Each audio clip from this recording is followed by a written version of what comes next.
Поскапување на струјата е се поизвестно, откако вчера и премиерот Мицкоски го најави тоа.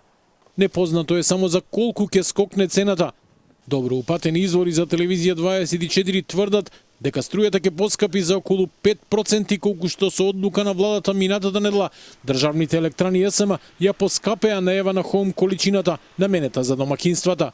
Регулаторот на крајот од оваа година ќе донесе одлука за тоа дали ќе има и ако има колку би било. Иако не очекувам некои големи отстапувања од оваа цена, дали ќе биде 0, 1, 2 или 3% или некој процент повеќе или помалку, тоа ќе одлучи регулаторот. Во петок регулаторна ќе соопшти новата цена за пренос и дистрибуција.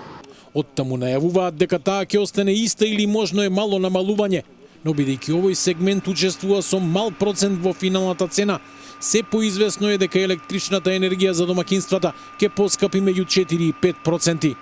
Сепак, конечната цена ќе се знае до крајот на годината, кога согласно новиот закон за енергетика, пресметките ќе ги направи универзалниот снабдувач Ева на Хоум, а регулаторна комисија ќе ги потврди.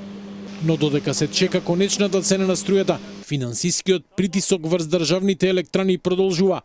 ЕСМ повторно се задолжува.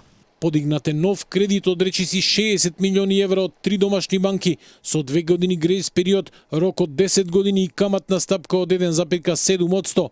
Парите ќе се користат за ликвидност и зелени проекти. Но ова е веќе трет заем за нешто повеќе од една година, со што вкупното задолжување достигна 170 милиони евра. Новата влада го напушти концептот на директно вбризгување буџетски пари во ЕСМ. Наместо тоа, владата се јавува како гарант за земените кредити, со кои струјата за граѓаните и понатаму ќе биде поевтина од берзанската. Премиерот Мицкоски уверува дека состојбата со компанијата ќе се подобрува со зголемено домашно производство и подобра искористеност на хидроелектраните и додава дека владата и понатаму ќе ја субвенционира струјата за граѓаните за да нема ценовен шок.